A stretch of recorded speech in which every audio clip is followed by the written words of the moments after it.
नमस्कार साथियों, स्वागत है आपका हमारे YouTube चैनल के अंदर। मैं आशा करता हूं कि हमारे YouTube चैनल से जो भी वीडियो अपलोड हो रहे हैं वो आपके लिए लाभदायक सिद्ध होते होंगे।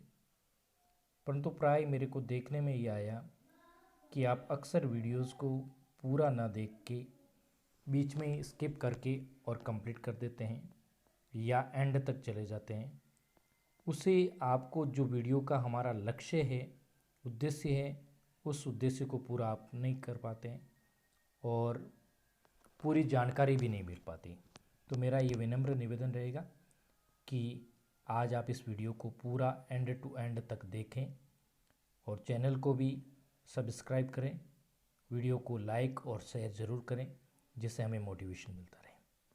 आज हम बात करेंगे भारतीय संविधान के भाग 3 के अंदर जो मूल अधिकारों से संबंधित भाग है उसके बारे में अपन देखेंगे। मौलिक अधिकार भाग 3 अनुच्छेद 12 से 35 तक है। तो हम सीधे अनुच्छेदों के ऊपर बात करने से पहले हम मौलिक अधिकारों की कैसे आगमन हुआ, कहाँ से मौलिक अधिकारों का शुरुआत हुई, इसके बारे में बात करेंगे।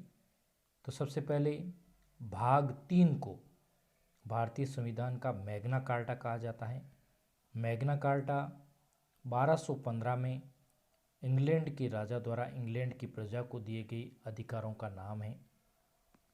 मूल संविधान में 7 मौलिक अधिकार दिए गए थे। वर्तमान में 6 मौलिक अधिकार हैं। 44वें संविधान संशोधन द्वारा 1978 में संपत्ति का जो मौलिक अधिकार था उसको समाप्त कर दिया गया और संपत्ति के अधिकार को विधिक अधिकार बना दिया गया। संपत्ति के अधिकार का उल्लेख अनुच्छेद 31 में था और अब विधिक अधिकार के रूप में इसका उल्लेख अनुच्छेद 300A में है। कई बार यह प्रश्न पूछा जाता है, संपत्ति का अधिकार वर्तमान में भारतीय संविधान के किस अनुच्छेद में है? तो ये विधिक अधिकार के रूप में हमारे पास में 300A में है। मानव अधिकार मानव को मानव होने के नाते प्राप्त होते हैं। ये देश की सीमाओं से बंधे नहीं होते हैं, जबकि मूल अधिकार या मौलिक अधिकार केवल नागरिकों को प्राप्त होते हैं। मौलिक अधिकारों का उल्लंघन होने पर अनुच्छेद 32 के तहत सर्वोच्च न्यायालय विभिन्न प्रकार की रिट जारी करता है, याचिकाएं जारी करता है और मौलिक अधिकारों की रक्षा कर सकता है। जबकि विधिक अधिकारों का उल्लंघन होने पर अनुच्छेद 32 के तहत याचिकाएं जारी नहीं की जाती हैं। मौलिक अधिकार राज्य के विरुद्ध में प्राप्त होते हैं।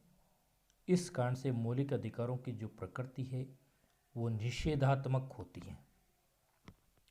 भारतीय संविधान के भाग 3 को राजनीतिक लोकतंत्र का प्रतीक भी कहा जाता है। अब हम बात करते हैं जिससे मूल अधिकारों की शुरुआत अनुच्छेद 12 से है। तो अनुच्छेद 12 के अंतर्गत राज्य शब्द को परिभाषित किया गया है कि राज्य क्या है। अनुच्छेद 12 के तहत राज्य शब्द की परिभाषा में वे सभी संस्थाएं शामिल हैं जिनकी स्थापना सरकार ने की है अथवा जो सरकार से प्रत्यक्ष व अप्रत्यक्ष रूप से वित्तीय सहायता प्राप्त करती है। फिर अनुच्छेद 13 कोई भी ऐसी विधि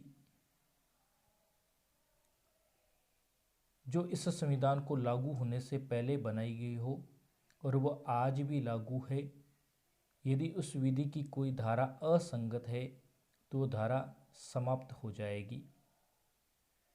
आच्छादन का सिद्धांत डॉक्ट्रिन ऑफ क्लिप्स, यदि किसी कानून की कोई धारा संविधान के साथ असंगत हो तो वह धारा समाप्त नहीं होकर निष्क्रिय हो जाती है, अर्थात संविधान उस पर आच्छादित हो जाता है।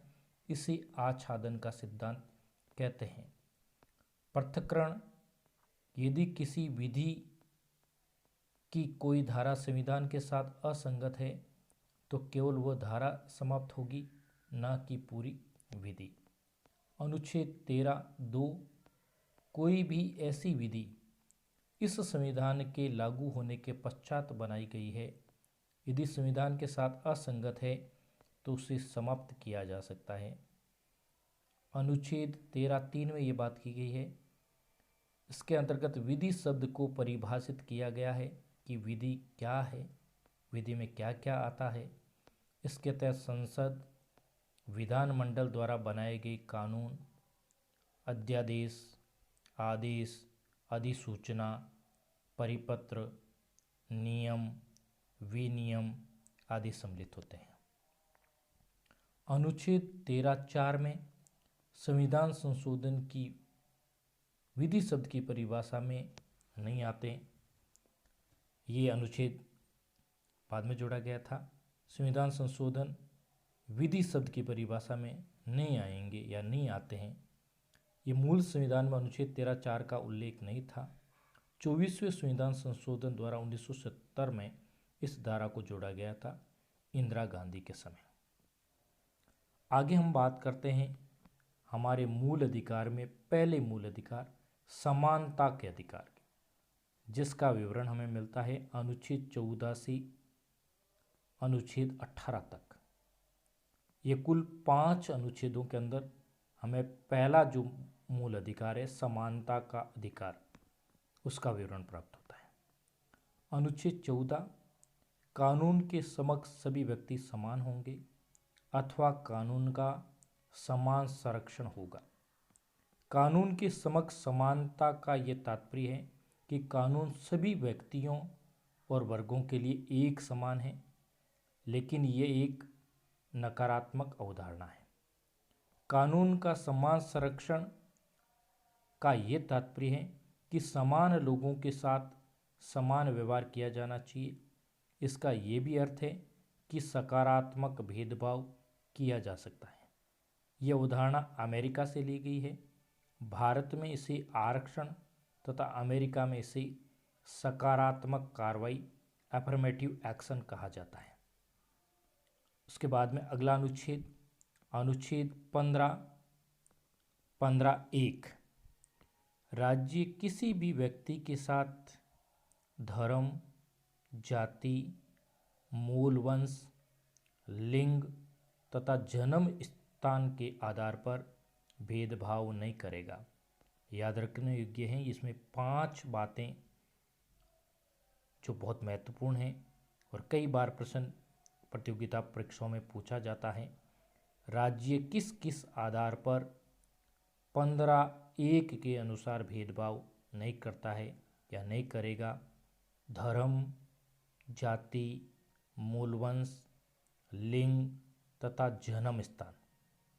उसके बाद में अनुच्छेद 15(2), अनुच्छेद 15(2) में इस बात का उल्लेख है कि सभी सार्वजनिक स्थान, तालाब, कुएं इत्यादि समाज के सभी वर्गों के लिए खुले रहेंगे।